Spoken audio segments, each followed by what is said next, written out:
While reviewing the videos and slides this week, I connected with one video in particular. Every presentation ever. Although humorous, I felt the overpowering need to correct every aspect of that was being demonstrated by the presenter. One connection I had wasn't with the presenter, but with the audience. The humor aspect of the video demonstrated how, like with most every presentation I've ever been to, the audience was bored to tears while the presenter slowly spiraled into the abyss, known as public speaking. In Nancy Duarte's Resonate, the ideas that cover presentations include storytelling as a tool, and having this onslaught of facts can drop the attention span of an audience in an instant. On page 14 of Resonate, Seth Godin wrote that relying too much on proof distracts from your real mission, which is emotional connection.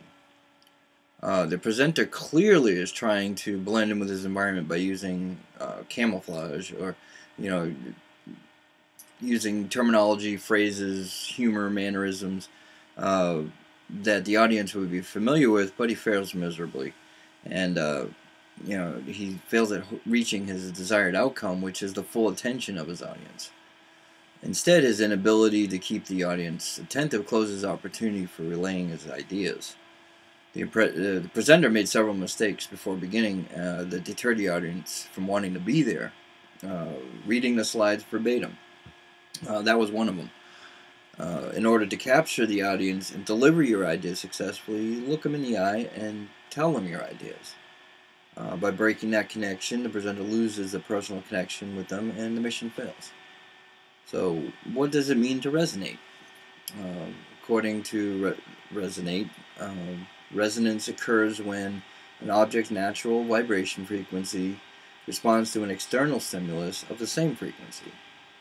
The story that Nancy Duarte refers to about her son's experiment with salt and an amplifier is a prime example of two things: emotional connection through storytelling and visual awe.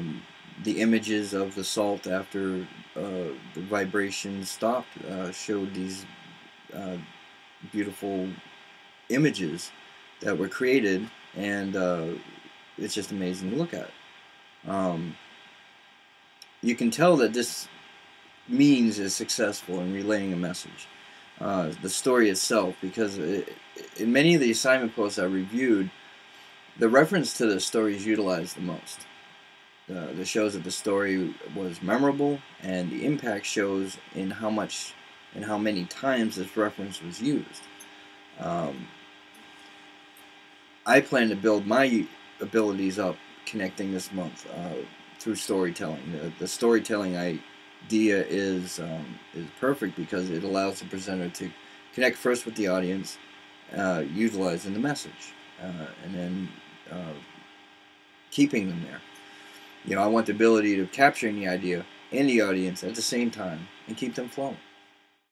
To be honest, I'm not quite sure which communicator resonates the most with me. I'm not as influenced by people in a traditional way. I've seen Steve Jobs in action and found his energy and personal touch amazing. The great Martin Luther King, he still resonates throughout the world with his energy and truth.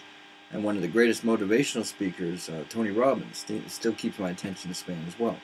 But if anyone in my life that stayed truthful and direct could resonate so much that I could feel the message being presented, I would have to say it was a close tie between Yoda and circus clowns.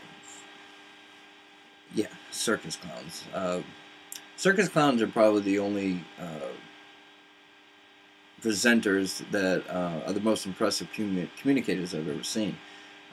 Mimes don't count, in my opinion, but clowns have the ability to keep audiences captivated for a long period of time and never really have to say anything. They utilize visual and emotional connections and get their point across while still holding a firm grasp on the audience. So hats off to you, bozos of the world. One of the major problems I face in public speaking isn't my ability to focus on the audience, it's to keep them interested. I have a tendency of using elongated phrases, fancy dialect to show my intelligence, in my knowledge. So that and I lose sight of one of the major rules, in presenting, and that's you are not the hero. As stated on page 18 to resonate, when trying to connect with others during a presentation, you have to remember that it's not all about you. Audiences detest arrogance and self-centeredness. My presenting style is probably one of the least impressive styles. It's a typical rehearsed, dry style that, I'm not proud of. I've learned over the course of my education about using what I know and emphasizing that. I want to involve my abilities to feel more comfortable in this type of environment. Um, I was a typical kid in high school. I found myself 14 years old, 5'8", 129 pounds, and my feet grew 3 shoe sizes over summer. It was just like all my nightmares rolled into one summer growth spurt. Only nothing else grew but my feet. So, looking in the mirror was like watching The Hobbit. Needless to say, I suffered in the dating department, but I had no idea what to do. So I remember hearing on television about someone saying the best way to gain acceptance from those who may not accept you is to make them laugh. Laughter. You're kidding me, right? This is, in order for me to get people to stop laughing at me, I need to make them laugh at me. What kind of advice was this? So, I tried it. I utilized my entire repertoire of comic sounds and jokes that I could think of, and found that I had something. My ability to impersonate people and do cartoon character voices became my strongest tool. My humor became my weapon of choice. I also had the ability to use sarcasm as a deterrent against bullies and disruptive people. So, Ella Cox wrote in her poem Solitude that laugh and the world will laugh with you. This is a prime example. It's of resonating with your audience. I utilize my abilities to become in tune with others through humor. And in 1988, I graduated high school, and the people who knew me all those years ago still remember this side of me. If I were to look at my strengths and weaknesses towards presenting, I would look heavily towards my ability to deliver a message. I can do that. I find it easy to get my point across, and I can use my humor and energy to build an audience up and keep them there for a while. My only problem is the message.